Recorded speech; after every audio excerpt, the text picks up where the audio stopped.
और हमारा देश प्राप्त कर पाएगा। उसी आत्मनिर्भरता को प्राप्त करने के लिए जब 2018 में आदरणीय प्रधानमंत्री जी के मार्गदर्शन में नीति आयोग ने देश के 112 विकास खंडों को जो आकांक्षात्मक थे, उन आकांक्षात्मक जनपदों को सामान्य विकास की प्रक्रिया के साथ तेजी से आगे बढ़ते हुए जनपदों के रूप में आगे बढ़ाने के एक अभियान का प्रारंभ किया था। उस समय नीति आयोग के सर्वे में उत्तर प्रदेश के भी 8 जनपद थे। वे 8 जनपद 4 नेपाल सीमा से सटे हुए जनपद थे, सिद्धार्थनगर, बलरामपुर, श्रावस्ती और बहराइच। 4 अन्य जनपद थे, चंदौली, सोनभद्र, चित्रकूट। ये तीनों भी हमारे बॉर्डर के जनपद हैं, और एक फतेहपुर। ये 8 जनपद देश के अंदर जो सबसे पिछड़े जनपद थे उनमें से थे।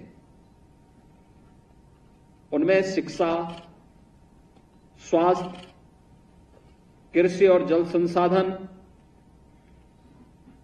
रोजगार और स्किल डेवलपमेंट, फाइनेंशियल इंक्लूजन और इंफ्रास्ट्रक्चर में, यानी जो ये 6 क्षेत्र थे, इनमें ये जनपद पीछे थे। स्वाभाविक रूप से कार्य इसमें प्रारंभ हुआ। कोरोना महामारी पूरे देश के लिए थी। उत्तर प्रदेश के जो जनपद जो 112 में से पिछड़ेपन में जो सबसे पीछे के जनपदों में से थे, कमोवेश 8 के 8 जनपद हमारे सबसे पीछे के जनपदों में थे,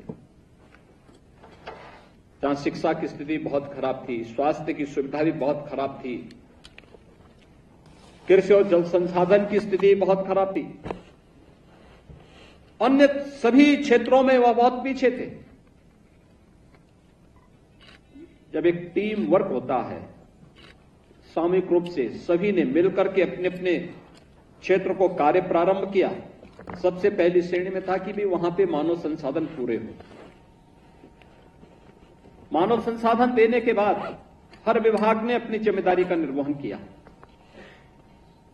और उसके बाद कार्य प्रारंभ हुआ, उसकी नियमित मॉनिटरिंग प्रारंभ हुई। आज जब देश के अंदर एस्पिरेशनल डिस्ट्रिक्ट की बात आती है, आकांक्षात्मक जनपदों की रैंकिंग की बात आती है, तो टॉप 10 में जिन्होंने सबसे अच्छी प्रोग्रेस की है उनमें से 5 उत्तर प्रदेश के जनपद आते हैं और टॉप 20 में उत्तर प्रदेश के सभी 8 जनपद आते हैं। यानी ये प्रोग्रेस उत्तर प्रदेश की थी। हम लोगों को उस समय लगा था कि ये एक अच्छा प्रयास है कि अगर हम लोग उत्तर प्रदेश जैसे राज्य में एक स्वस्थ प्रतिस्पर्धा को हमें आगे बढ़ाना है, तो हम लोगों ने फिर 100 विकास खंडों का चयन किया। इंडिकेटर वही थे। 5 क्षेत्र तय किए। नीति आयोग की टीम के साथ समन्वय बनाकर के इस कार्यक्रम को आगे बढ़ाया गया। आज हम आभारी हैं आदरणीय प्रधानमंत्री जी के कि उन्होंने देश के अंदर ऐसे 500 विकास खंडों को टारगेट किया है। उत्तर प्रदेश पहले से ही इसमें 100 विकास खंडों पर कार्य प्रारंभ कर चुका है और इसमें से इस बार जो एक नया प्रयोग हमने किया है कि 100 विकास खंडों के लिए 100 सीएम फेलोज को भी वहां तैनाती की गई, जो रियल टाइम डाटा को अपलोड कर सके और सही तथ्यों से अवगत करा करके हम टेक्नोलॉजी का भी उपयोग करें। और इस देश से आज जब लगभग 1 वर्ष अक्टूबर में आप लोगों का पूरा होगा, मैं चाहूंगा कि कुछ चीजें आपके लिए बहुत महत्वपूर्ण हैं। ये जो 5 क्षेत्र आपको दिए गए हैं, जिन क्षेत्रों में आपको कार्य करना है, मुझे लगता है कि अलग से कोई फंड नहीं देना है। कोई फंड अलग से देने की आवश्यकता नहीं। फंड है, पहले से विभाग के पास भी है, कर्मचारी भी वहां पर कमोवेश सभी विभागों के हैं। केवल कुछ कार्य जैसे एजुकेशन में बेसिक शिक्षा परिषद के स्कूल के साथ स्कूल चलो अभियान चला। संबंधित विकास खंड में हमारे सीएम फेलोज की ड्यूटी बनती है, वे जाकर के देखें, खंड विकास अधिकारी के साथ, खंड शिक्षा अधिकारी के साथ किसी दिन इन लोगों से, खंड शिक्षा अधिकारी से कह करके इस विकास खंड के सभी प्रधानाचार्यों के साथ हम बैठना चाहते हैं और बैठकर किसी रविवार के दिन या जिस समय विद्यालय न चल रहा हो उसके बाद में जाकर के किसी विद्यालय में या किसी विकास खंड मुख्यालय पर ही बैठक हो सकती है और बैठक होकर के वहां पर उनके साथ बैठ करके उनसे कह करके कि स्कूल चलो अभियान में क्या हमने तय किया कि इस ग्राम पंचायत का कोई भी बच्चा स्कूल जाने से वंचित न रहने पाए, इसके लिए हमारा प्रयास क्या हुआ। क्या शिक्षक और अभिभावक की बैठक करवाई? क्या शिक्षक गांव के प्रत्येक घर में जाकर के उन्होंने घर में दस्तक दी कि आपके घर में कितने बच्चे हैं, वो स्कूल जा रहे हैं कि नहीं जा रहे हैं, जा रहे हैं तो कहां जा रहे हैं, नहीं जा रहे हैं तो क्यों नहीं जा रहे हैं। अक्सर एक चीज सुनने को मिलेगी, अरे साहब हम गरीब हैं कैसे पढ़ाएंगे। उनको बताने की आवश्यकता है कि आप गरीब हैं तो क्या बच्चे को भी गरीब रखना चाहते हैं? शिक्षा free, uniform free, bag books free, जूता मोजा फ्री, स्वेटर फ्री और मिड डे मील की व्यवस्था भी है। जब बताएंगे तो फिर उस बच्चे को स्वयं अपने साथ लेकर के स्कूल चले जाइए और फिर ड्यूटी लगाइए कि वो बच्चा घर में भी पहुंच जाए वापस। आदत डालेंगे, उसको अच्छा लगेगा वहां एक समूह के साथ खेलने में भी, पढ़ने में भी। और फिर देखो कि उस विद्यालय की स्थिति क्या है। ऑपरेशन कायाकल्प बेसिक शिक्षा परिषद ने चलाया था। क्या उस विद्यालय में पढ़े हुए पुरातन छात्र हैं कि नहीं? क्या उनके साथ आप बैठ सकते हैं? शिक्षक उनके साथ बैठ सकते हैं? ऑपरेशन कायाकल्प में अगर अभी भी वो विद्यालय नहीं आया है तो उन पुरातन छात्रों को जगाइए, ग्राम पंचायत को जगाइए, फ्लोरिंग बन जाए, फर्नीचर की व्यवस्था हो, टॉयलेट बालक बालिकाओं के लिए अलग से बन जाए। ये सुविधाएं अगर हम देते हैं, वहां पर स्वयं उनके सहयोग से करते हैं, उसके लिए उन लोगों को स्वयं भी इसके लिए तैयार करना है। तो यह अभियान पहले से चल रहा है, हमें इसमें सहभागी बनकर केवल मॉनिटर करना है कि कितने गांवों में स्कूल चलो अभियान चला और एक भी बच्चा उस विकास खंड के किसी भी गांव में ऐसा नहीं जिन्होंने स्कूल जाने से जो वंचित रह गया हो, या कोई भी ऐसा बच्चा नहीं जिसने 5वीं पास बीच में ही अपनी पढ़ाई छोड़ दी है। बीच का मतलब तीसरी से चौथी में गया, अब स्कूल नहीं जा रहा है, बच्चे का मन नहीं लग रहा है, उसके मन को लगाना है। क्योंकि स्वतंत्रता तो सबको अच्छी लगती है, लेकिन उसको अभी से शिक्षा के प्रति रुचि जागृत करनी पड़ेगी। क्योंकि बहुत सारे माँ बाप ऐसे होंगे जो बच्चे को चाहते होंगे कि चलिए स्कूल न जाए तो कौन, एक ये भी जो है बहुत सारे लोगों के मन की एक धारणा होती है। लेकिन हमें उसको प्रेरित करना कि नहीं भी किसी भी स्थिति में स्कूल जाना है, स्कूल चलो, ले जाओ। उसके लिए एक प्रेरक के रूप में शिक्षक को तैयार होना होगा, अभिभावकों को तैयार होना होगा और उसके पीछे आपका योगदान बन सकता है। अक्सर होता है बालिकाएं बीच में स्कूल छोड़ देती, 5वीं पास किया उसके बाद स्कूल नहीं गए। अब 5वीं पास करके स्कूल नहीं गए तो नहीं जा सकती, आपको देखना होगा। हमने बालिकाओं के लिए कुछ व्यवस्थाएं की है। मुख्यमंत्री कन्या सुमंगला योजना, बेटी के जन्म लेने पर, बेटी के विद्यालय में प्रवेश करने पर, बेटी के 6ठी क्लास में जाने पर, बेटी के 9वीं क्लास में जाने पर, हाई स्कूल की परीक्षा पास होने के बाद आगे कोई भी ITI या कोई सर्टिफिकेट कोर्स या कोई डिप्लोमा कोर्स या आगे जो भी कार्य किसी उससे जुड़ना चाहती है, इसके लिए भी व्यवस्था दी गई है। हम ये भी पूछ सकते हैं, क्या ये बेटियां स्कूल क्यों नहीं जा रही हैं? क्या स्कूल में कोई दुर्व्यवहार तो नहीं करता है? क्या ऐसा तो नहीं कोई भेदभाव होता है? ऐसा तो नहीं कि उसके पास अन्य कोई संसाधनों का अभाव है? तो फिर ये कन्या सुमंगला योजना की राशि उस बेटी को क्यों नहीं मिल पा रही है? इसके लिए भी आप अपने स्तर पर प्रयास कर सकते हैं, शासन की इस स्कीम का लाभ देना। आंगनबाड़ी कितनी सक्रिय है? आंगनबाड़ी में बच्चे जा रहे हैं कि नहीं जा रहे हैं? प्री प्राइमरी के रूप में हम उसका उपयोग कर रहे हैं कि नहीं कर रहे हैं? इसमें भी गांव गांव जाकर के हम इस कार्यक्रम में सहभागी बन सकते हैं और लोगों को इसके लिए प्रेरित कर सकते हैं। बच्चे बीच में स्कूल तो नहीं छोड़ रहे हैं। बालिकाएं स्कूल जो छोड़ने वाली, उनको बोलो कि स्कूल आप जाएंगे तो आपको एक कन्या सुमंगला योजना की इतनी राशि मिलेगी, स्कॉलरशिप के रूप में। एक पूंजी हो जाएगी उसके पास, अच्छी खासी पूंजी हो सकती है। उसको बताइए, इसके बारे में हमें बताना पड़ेगा। ये एक बड़ा कार्यक्रम होगा जिसको हम शिक्षा के क्षेत्र में प्रेरित करने का कार्य कर सकते हैं। ऐसे ही स्वास्थ्य के क्षेत्र में संचारी रोग उन्मूलन के लिए सरकार के साल में 3 बार कार्यक्रम चलते हैं। 3 कार्यक्रम 3 बार चलते हैं, हर 4 महीने में 1 बार कार्यक्रम चलता है। इसमें याद रखना, संचारी रोग के उन्मूलन का सबसे पहला सूत्र है स्वच्छता। गांव में स्वच्छता है कि नहीं है? नहीं है तो स्वच्छता कर्मी क्या कर रहा है? सफाई कर्मचारी क्या कर रहा है? अगर वह भी नहीं है तो हम गांव के लोगों को तो बोल ही सकते हैं, ग्राम प्रधान को भी बोल ही सकते हैं, ग्राम प्रधान के पास भी निधि है, या गांव के लोगों की बैठक भी कर सकते हैं कि भाई बीमारी आएगी तो गांव के लोग ही तो चपेट में आएंगे। क्या गांव के लोग सभी मिलकर के अपने गांव को साफ नहीं कर सकते?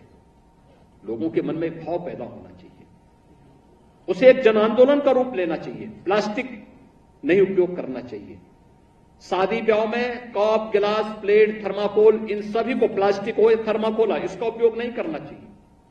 पत्तल का उपयोग करें या फिर जो परंपरागत बर्तन है उनका उपयोग करें। अगर हम पहले स्वच्छता के बारे में लोगों को बोलें। दूसरा, सरकार का ट्यूबरक्लोसिस उन्मूलन का एक बृहद कार्यक्रम चल रहा है और आदरणीय प्रधानमंत्री जी ने 2025 तक देश को टीबी से मुक्त करने के एक बड़े अभियान को लिया है। फ्री में उपचार है और जो चिन्हित टीबी पेशेंट है, हर गांव में बोले ना ग्राम प्रधान को या बेसिक शिक्षा परिषद के स्कूल के शिक्षक को या किसी अन्य व्यक्ति को कि भाई ये ट्यूबरक्लोसिस का कोई व्यक्ति है, पहले तो उसकी जांच कराना, और अगर वह व्यक्ति है उस व्यक्ति को चिन्हित करके हॉस्पिटल में ले जाना, हॉस्पिटल में फिर उसको दवा भी दिलवाना, नियमित रूप से दवा ले, इसके सेवन के लिए उसको प्रेरित करना, और सरकार उसके लिए पैसे की व्यवस्था भी करती है। हर महीने उसको एक निश्चित राशि भी मिलती है जिससे वो कोई पौष्टिक आहार खा सके। इसकी व्यवस्था के लिए हम एक बड़ा कार्यक्रम चला सकते हैं। आप घोषणा कर सकते हैं कि मेरा विकासखंड ट्यूबरक्लोसिस से मुक्त हो गया है। एक समय के बाद आप इस बात की घोषणा आपका विकासखंड कर सकता है। आप कह सकते हैं कि मेरे विकासखंड में 100% बच्चे स्कूल जाते हैं। हमारे विकासखंड में 100% बच्चे, स्कूल ऐसे हैं जो ऑपरेशन कायाकल्प में आच्छादित हो चुके हैं और विद्यालयों को हमने ऑपरेशन कायाकल्प के अंदर पूरी व्यवस्था के साथ जोड़ दिया है। ऐसे ही किसानों के लिए भी कर सकते हैं। बैठ सकते हैं किसानों से जुड़े हुए, जो वहां पर कृषि विभाग से जुड़े हुए अधिकारी होंगे, उनके साथ बैठने की आवश्यकता है, उनके साथ बात करनी चाहिए। भाई क्या क्या स्कीम है आपकी, बताइए क्या कर रहे हैं, किसान इसके सीधे लाभ कैसे ले रहा है, कैसे इसका लाभ ले सकता है। किसान सम्मान निधि में किसान वास्तव में पात्र है तो उसको किस निधि का लाभ क्यों नहीं मिल पा रहा है? किसान सम्मान निधि में हर चौथे महीने प्रत्येक किसान के खाते में 2000 रुपए प्रधानमंत्री जी के द्वारा उपलब्ध करवाए जाते हैं। हम देखें ना अपने विकास खंड में कितने ऐसे किसान हैं। प्रधानमंत्री फसल बीमा योजना कितने किसानों ने इसमें रजिस्ट्रेशन करवाया है, केसीसी की क्या स्थिति है, हम इसके बारे में लोगों को बता सकते हैं। और अगर आपके उस विकास खंड में कोई इंटर कॉलेज है, कोई डिग्री कॉलेज है, वहां साइंस है, केमिस्ट्री की लैब होगी, बायोलॉजी की लैब होगी, आप वहां बोलिए ना उन बच्चों को, उस स्कूल के प्रबंधन से, गवर्नमेंट का स्कूल है, उनसे बोलिए कि इसमें थोड़ा सा और सहयोग वे लोग कर लें, तो वहां पे सॉइल हेल्थ की भी लैब के रूप में उसका इस्तेमाल किया जा सकता है। कृषि विभाग के लोगों के साथ उनका संबंध जोड़िए, उनको बोलिए कैसे आप इस कार्यक्रम को कर सकते हैं, ये सभी चीजें उनको। और फिर फसलों की विविधता एक किसानों की आमदनी को बढ़ाएगी, सब्जी की खेती उनकी आमदनी को बढ़ाएगी, बागवानी उनकी आमदनी को बढ़ाएगी। हमें ऐसे कौन से तरीके अपनाने हैं जो कम खर्चे में अच्छा उत्पादन किसान को उपलब्ध करवा सकता है। कृषि विभाग के लोग इसके लिए तैयारी करें, इसमें हम कर सकते हैं। हर विकास खंड में फाइनेंशियल इंक्लूजन में, वित्तीय समावेशन में हम लोग वहां पे रोजगार मेला लगा सकते हैं। और इसके लिए हम बीडीओ से बोलें, सीडीओ से बात करें और फिर उनसे बात करें कि बैंकर्स के साथ बैठक करके हमारा प्रयास होना चाहिए कि हर तीसरे महीने कोई ना कोई बैंक एक रोजगार मेला लगे उस विकास खंड के युवाओं के लिए या उस विकास खंड के अन्य लोगों के लिए। उसका सेक्टर चिन्हित कर लीजिए, उसमें महिलाएं भी लोन लें, युवा भी लें, जो पहले से व्यापारी हैं वे लोग भी लें, और किस कार्य के लिए चाहिए उनको ये चिन्हित होना चाहिए। उसके लिए पहले से उसका ट्रेनिंग का प्रोग्राम चले, कुछ न कुछ चले। वित्तीय समावेशन का कनेक्टिविटी को देखना चाहिए, कनेक्टिविटी की क्या स्थिति है, नहीं है तो संबंधित विभाग के साथ, सीडीओ के साथ बैठक करके बोलना चाहिए कि फलानी जगह जाने का रास्ता नहीं, पुल नहीं है, या फलाने कार्य की आवश्यकता है, फलाने भवन की आवश्यकता है। ये चीजें अगर आप वहां उनके साथ कोऑर्डिनेट करके इस कार्यक्रम को आगे बढ़ा लेते हैं, बहुत बड़ा कार्य हो सकता है। हर बार एक चीज को, लेकिन निरंतर भ्रमण करना होगा।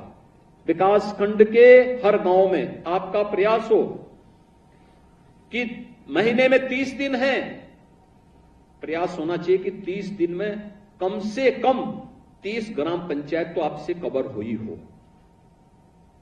हमारा प्रयास होना चाहिए कि अगर ज्यादा गांव हैं तो हर ग्राम पंचायतें ज्यादा होंगी।